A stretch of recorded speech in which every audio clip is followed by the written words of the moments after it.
to the Hugs Not Drug podcast. I'm John Barleycorn. Thank you, Harry, for that rendition of Sketchbook. I appreciate you. You are the man. And we have John G. again. This is part 3 of his story. We've talked about his addiction. We've talked about his beginning of recovery and in rehab, and now we're going to go into parts unknown. It's up to John to tell us. You got any thoughts right now, John? Working on it, yeah. Okay. Well, let me introduce the guests. The famous trio here. I'm John Barleycorn. We have Dr. Uggs. I really am the focal point of this group. No, you're not. No, you're not. You're not. It's the Hugs Not Drugs podcast, okay? It doesn't say Dr. Uggs at all. And, drugs, D-R-U-G-S, you put a little punctuation mark in there, a little period. You got Dr. Uggs. Does anybody get that yet? Hugs Not Drugs here. Yeah, I get it. And that's why you're just a minority voice. You get to do the commercial. Yeah. I'm going to do the commercial until I get you guys drinking again. That's right. I mean, you're not going to do it today, I'll tell you that. All right, here's the commercial. You SOB. You know what SOB is, right? Yes, spiritually off base. Oh, I was thinking of something else. Okay. All right. This podcast, the Hugs Not Drugs podcast, you put a period and then shut up.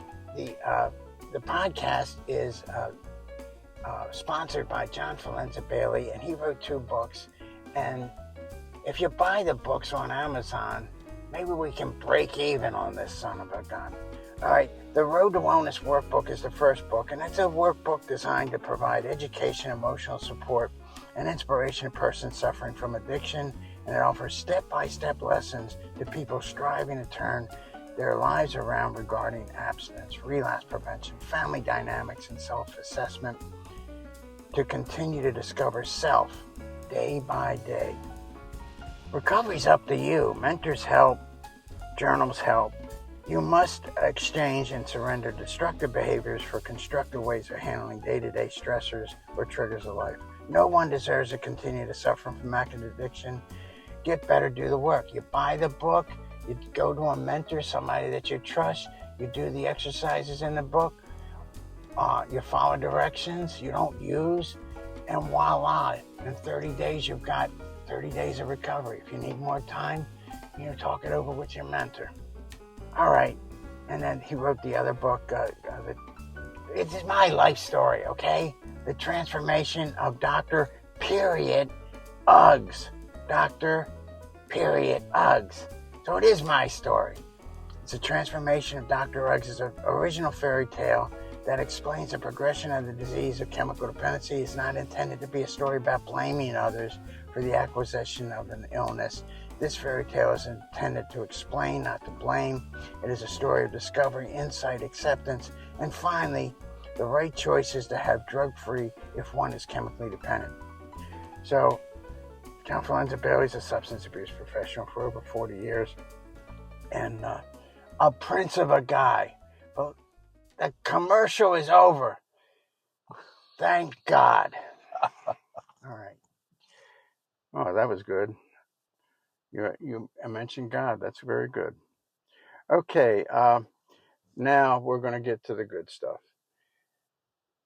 John G., continue to admire you for your honesty, your open-mindedness, and your willingness. I think those are the principles of our recovery effort, and you certainly have it in spades. So the floor is yours. We were at the end of a sentence, I think, that you said about faith. Can you repeat that and go from there? Yes, faith is hope with a track record. And it Excellent. Brings me back to the beginning, looking at, in particular, the first 3 steps. We look at the spiritual principles of that. And, I had to become blatantly honest. And the way that was done was I had to do the work on the first step, and then after looking at episodes of powerlessness and then unmanageability in my life and It was, I thought I wrote this great novel when I was in rehab, and my counselor says, John, I want you to write about, for a first step, I want you to write about 10 episodes of powerlessness in your life. So she says, and I want you to tell me who, what, when, where, and why, and how. And this day, now that I'm sponsoring men, I give them the same assignment. And I tell them also to use your senses when you're looking at these episodes of powerlessness in your life. Think about, what did you see? What did you hear? What did you smell? The olfactory sense is a very powerful sense, and it could bring us back to childhood, or it could bring us right back to that trap we were in. What did we taste? What did we feel? The tactile sense. And so looking at all of that, and then I went back to this counselor at the rehab, and she says to me, well, now I want you to write about 10 episodes of unmanageability, a couple of paragraphs apiece, and I went and did that. So a couple days later, I come back in, and I have about 39 pages of all of this insane powerlessness and unmanageability. And the counselor, she looks at me, and I was rather proud of my literary progress here. So I thought that this was basically, the next great American novel. I thought this was like, Hemingway wrote, The Old Man in the Sea, or, and I thought that this was, I thought that my version of my life was going to be The Young Man in the Hood, which was going to be the prerequisite of a Spike Lee movie or something like that.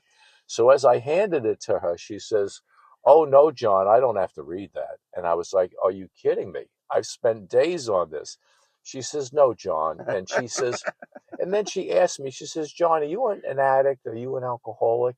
And I looked at her, and there was a little bit of hesitation there. And I just looked at her like, more like, why are you even asking that? But there was the hesitation. And she says, She says, I want you to do something. She says, did you read that? I said, no, ma'am, I didn't. She says, well, I want you to read it. I said, well, why do I have to read it? I wrote it. She says, well, I think it's important that you read this. So I have some things to do in the office here. So I spent about the next 20 minutes or half hour, whatever, sitting there while she was doing other work in the office. And I read everything that I wrote. And to have that mirrored back to me was transforming. It really was. And I look at that in some ways as the foundation of my recovery. And after I was finished reading it, I looked up at her, and my whole facial expression was different at that point, and I was just had a greater depth of seriousness. And I just looked at her, and she looked at me and asked me the same question again. She says, John, are you an addict? Are you an alcoholic? And I looked at her without even blinking and not even losing eye contact for a moment, and said, yes, ma'am, I am. And what you just made me do removed all doubt. That is the breakthrough. There's something so therapeutic about mindfulness exercises, but you seeing the page, taking your finger and writing on that page, and then putting it down, and then looking at the page, what you've written with your eyes, going back, it goes back into the brain differently. You've got insight, and that's you also have something that is so critical in recovery. You were open-minded enough to take her suggestion. If you didn't take her suggestion, you wouldn't have the breakthrough. And you had the willingness to do it.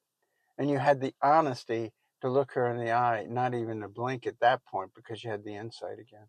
It's an incredible miracle what just happened in that situation. It was truly a power greater than myself entering me in a way that, because left to my own devices, I would have denied that. I would not have taken the time to read it. And I think eventually I would have been back to where I was, and possibly worse. So, yeah, that was truly the breakthrough. And then looking at the, coming to believe in the second step, and then we look at the spiritual principle of hope. And at this point, I had hope, and I was actually working the second step at this time in the rehab, and I saw the hopefulness in the eyes of many of the other people that were patients. I could also see the despair and the unwillingness and all the other feelings that other people were going through, and I was told at that point that, based on my they did an evaluation on me, like a biopsychosocial, and they said, based on your alcohol and drug use, you probably have less than a 1% chance of being able to stay clean and sober for an entire year. Mm-hmm. And at that point, I was determined, and I said, well, maybe I'll be that one person. But it went on to prove what we found out time and time again in the 12-step fellowships, that, and it's the greatest secret in AA, and they read it at every meeting, and it goes like this, here are the steps we took, which are suggested as a program of recovery. And, we were even talking about that at the meeting this morning, that the success rate for people that do the required work is pretty much 100%. I've never met anyone out of all the thousands of people I've met that if I asked the question, did you work with someone, which will say getting a sponsor, did you attend 90 meetings in 90 days? Would you at least, attend meetings regularly? Have you gone through the steps with a sponsor and then continued to work with other people and bring them through the steps? I have yet to meet someone that is in the middle of all of that actually relapsed. Now, that's not to say that it can't happen, but generally something happens where people lose contact, and they make first it could be a subconscious, and then it becomes a conscious decision to just no longer do the work, no, the spiritual work that we need to do, the prayer meditation in step 11, the whole process of, you know, um, you know, trusting God and cleaning house and helping others. So, I get to this point where I came to believe, because it was self-evident what was around me, and the God of my understanding that I was aware of since the time my dad put me on my knees and taught me that very first prayer as a child, Mm-hmm. which was, my dad was maybe, I was 4, and my dad was maybe 20, Mm-hmm. you know, and maybe 21. And it was, now I lay me down to sleep. And Lord, I pray my soul will keep. And if I die before I wake, I pray, oh Lord, my soul you'll take.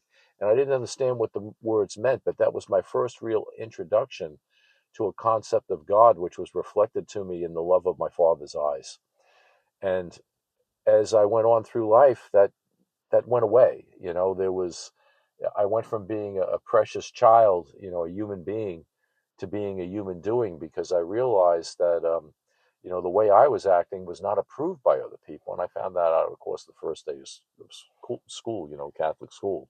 I want to go back to what you said about uh, doing. We talk about 4 A's in recovery. You had this awareness. You start talking about your awarenesses. You had acceptance of your awarenesses. And then when you got into recovery, they said it's an action program, and you put things into action. So 4 A's: awareness, admission, acceptance, and action. The action's the magic word. But the action put you into a state of grace and gratitude. Uh, uh, am I am I on target with this or what? Yes, absolutely. Because now what had happened was, I was told, and particularly in the rehab, there was an issue where another one of the counselors, this wonderful gentleman, we were in a small group situation, and he sat down with me and he says, John, you're only as sick as your deepest secret. And it turned out that, when I was 17 years old, um, I was having some problems in school. It was my senior year, and I was the captain of the swim team at that time. And and then I'm walking outside of the school one day, and I'm a senior, and this sophomore handed me a marijuana joint, and the dean came out and saw me, and I had it in my hand, but I didn't even get a chance to smoke any of it. So he immediately called my parents, and he called up the swim coach and told him what was going on. And I had a meeting with the coach, and he says, John, I'm not going to let you swim next week at the individual championship swim meet. And it turned out that I had scholarships that were going to be contingent on my Oh performance at boy. that meet. And so I said, well, this is ridiculous. I didn't, do anything wrong. And which, of course, that's denial. And I was only caught for something that I had done many times before, but I had trained hard for this, and I was tapered. And I go to this swim meet, and I'm time seeded second against this kid from another school. And when I went up to swim, they called my name, and my coach, who I had a very tenuous relationship with it, because I was a little wise ass, And You? yes. I'm flabbergasted.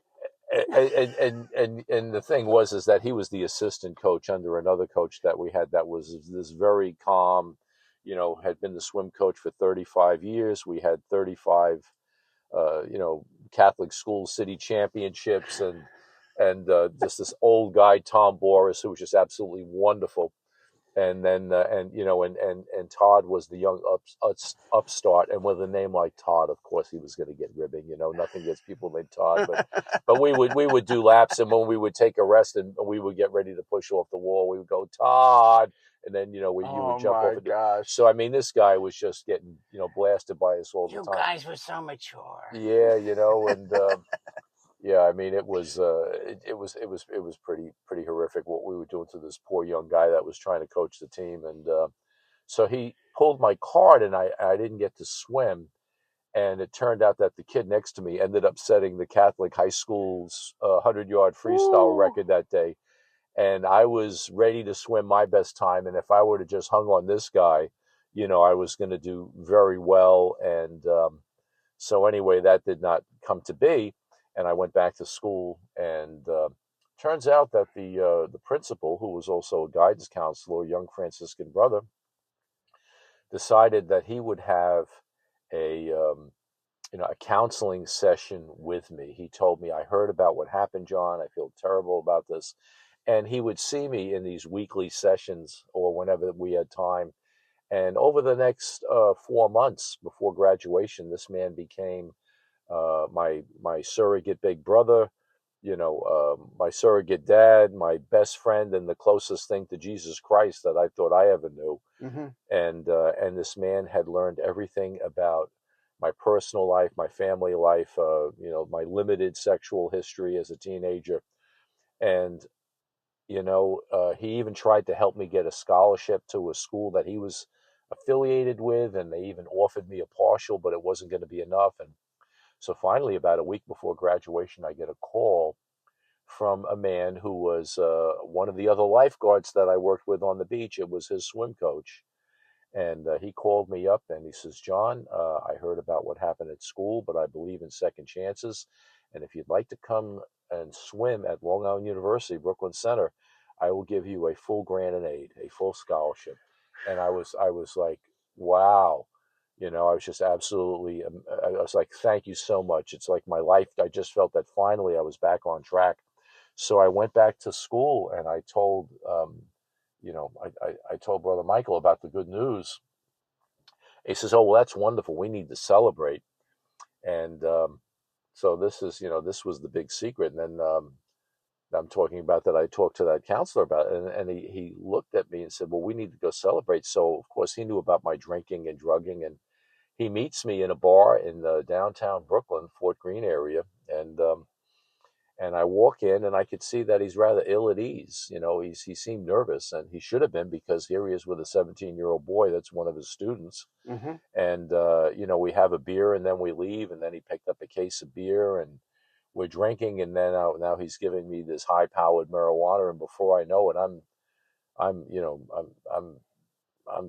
drunk and I'm inebriated from the pot, and then he takes me to this brownstone building, and he says, "I just have to go across the street and get some keys or something." And I'm like, "Brother, what is this place?" He goes, "Well, this is the place where me and three of the other brothers live." I said, "Really?"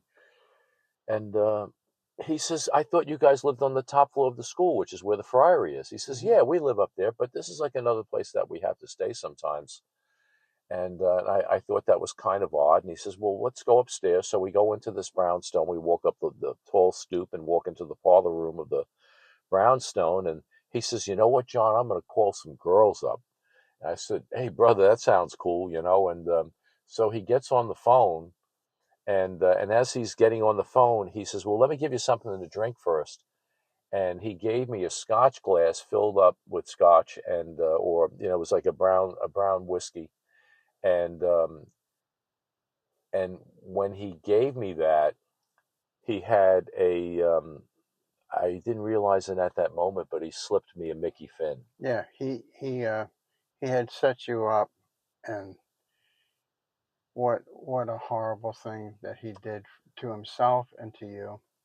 Yes, so as that turned out, and I've come to realize he wasn't talking to anybody on the phone. He had Sure. his hand on the receiver, and this was the old style phones that were Yeah. plugged in the wall. And next thing I know, when I got to a point that I was basically anesthetized and incapacitated, he decided to do what he wanted to do with me for the next several hours. Yeah. And so that was really, and then I had seen him one more time at school that week, and we had, and well, what happened in the morning was he drove me home, and when he got up, he looked at me, and I was just kind of shivering and shaking under this sheet on this makeshift futon that he had, Mm-hmm. and he wouldn't look at me. He just told me get dressed, and I got dressed, and I was already getting dressed, and all he did was I got in his old Volvo, which the night before he presented himself wearing, penny loafers, corduroy pants, a corduroy jacket with Mm-hmm. patches on the elbows, and a white turtleneck. He looked like the consummate college professor. This guy, Righto. and real wolf in sheep's clothing. And now he's driving me home, and the only thing that he would say to me is, "Where do I need to make the next turn?" And then he just discarded me on the sidewalk in front of my parents' house, kind of threw me out like the trash. And this was this man that I had this deepest relationship with, and really thought that this man was my hero, my spiritual mentor. Mm-hmm. And he just discarded me like a piece of trash. And boy, did I feel worthless at that point.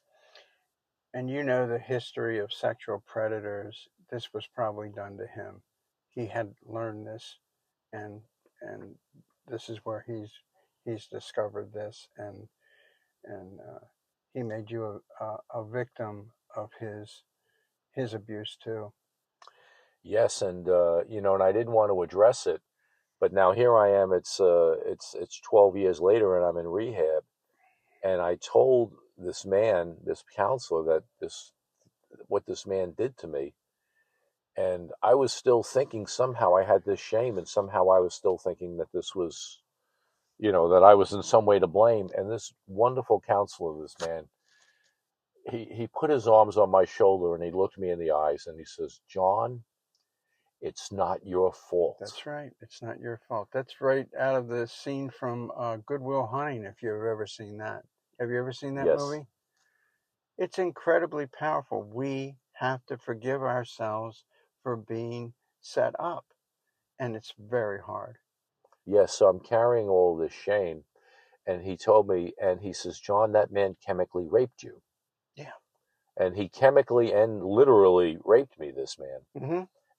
And then so I had addressed that issue with him, and this is while I was in rehab. But then after that, there was no more. I didn't speak of it again, and until I had done a fifth step with a Roman Catholic priest, because my sponsor at the time, George M., who was this machinist from London, England, this wonderful man, Mm-hmm. he said, "John," he says, "there are some things about you that I don't want to know," which was amazing to me because this man intuitively knew that I was abused. Mm-hmm. Mm-hmm. And because he had sponsored several hundred men over his career in AA, and he had the blessing of having a sponsor who had a sponsor by the name of Bill Wilson. So it's pretty. Yeah, my sponsor actually went to meetings with Bill. When I met George, he Mother was. of pearl.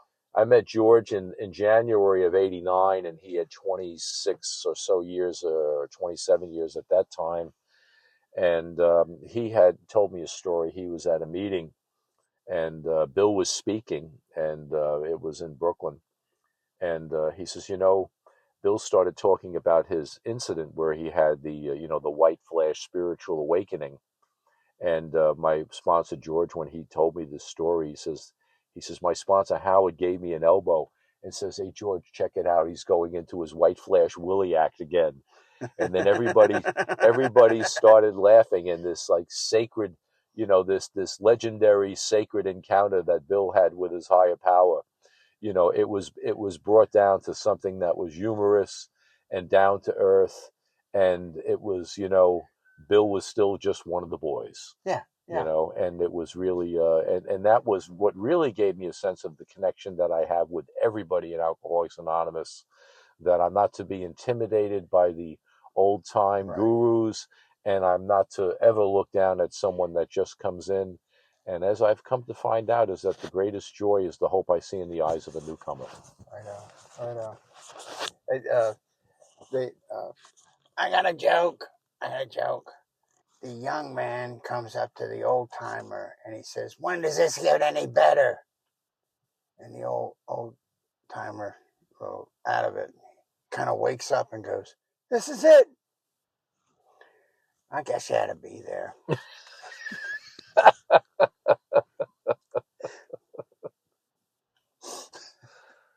That's right. If you're not at peace now, when are you going to be? You know. So many breakthroughs. So many breakthroughs. I just transformed into to Hugs Not Drugs. So many breakthroughs because you had the courage to change. Yes. Yes. And it was marvelous. And then, so then going through this process, I got to the third step, and said the third step prayer. And then what happened was the realization is that, yeah, I do have this thing called faith, which is the spiritual principle of the third step.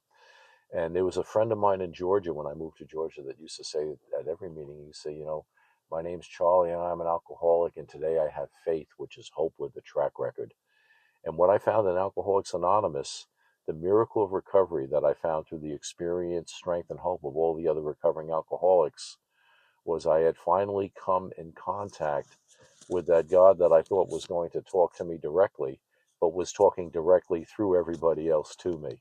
Mm-hmm. And it was just such a marvelous thing. I had always felt loss and disconnection and loneliness and despair.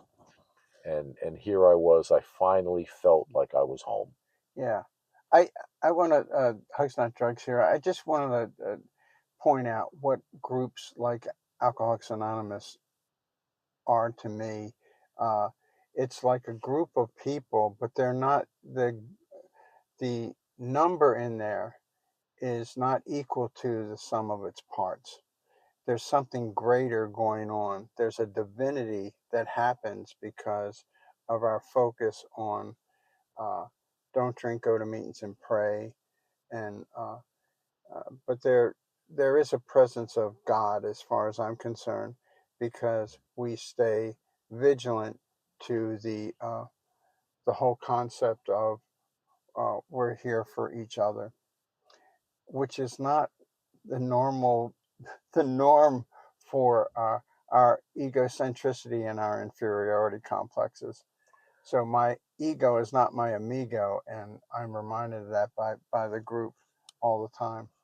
That's right. It's like my current sponsor says, before I went through the steps, he says, when I got up in the morning, the first person I thought about was me. He said, when I went to bed at night, the last person I thought about was me. I know that dude. He's been on this podcast. I know him. That's right. And then he goes on to say, and if I thought about you or anybody else during the course of the day, it was only because it had something to do with me. Yeah, I like that guy. That guy is great. And he tells me I have a choice every morning. I could take the choice of two paths. I could take the spiritual path or I could take the psycho path. We've used that on this podcast before more than once. And some things are worth repeating, and that's one of them. So I have to remember, and not only do I have that choice in the morning, but I have that choice of every moment of the day. And if I'm trying to maintain that, that consciousness, which we talk about in the 11th step, it says we sought through prayer and meditation to improve our conscious contact with God. I'm trying to get them to think it's sought through prayer and medication. Prayer and medication. Well, that is that and I almost fell into that trap with a very well-meaning psychiatrist. He wanted me on the Ativan program early on. And, but it was just, I'm glad that I didn't go down that route, and not to knock medication, because I had another sponsor at one point that was suffering from clinical depression, and if he did not take antidepressant medication, I believe he would have taken his own life. Righto, So it righto. certainly has its place, and we're not here Yeah, to advocate for or against medication. Doctors do wonderful jobs, and but sometimes, the only thing between a bad decision is me and my relationship with my higher power. yeah, I do have some autonomy in my life. yeah. Benzos are great for anxiety, but they're only supposed to be used for temporary. And if people get uh, use them for a long period of time, they have the same molecular structure as alcohol without the H2O. Yes, It can be, they're very addictive, and they can cause neurological damage that one would need to use them permanently if because the withdrawal is so is deadly. horrendous. Yes, Yeah, so by all means work with the professionals. If you want to get off benzos and you're on them, do it with a lot of medical attention and follow that guideline. Sometimes it won't happen because of the neurological damage. But I'm so glad that you got off the benzos or did what, yes, yeah. because That was just I didn't have to go on them, and they only gave them to me when I yeah, was in detox. So I was just, back then they gave you Librium, for your peripheral nervous system, the pressant that I would go into the DTs, which I would have went into DTs at that time. yeah. Hugs not drugs. Dr. Ruggs, tell them your diagnosis. Yeah, my diagnosis is JFN, just effing nuts.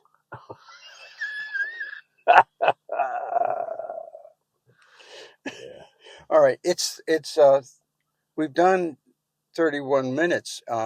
Is this a good time to stop and we'll start again? Yeah, this is a good time to stop, and what I'll do is I'll think a little bit about this, and then we'll just pick up where we left off. Yes, I think I want to title this and remind me again, Faith.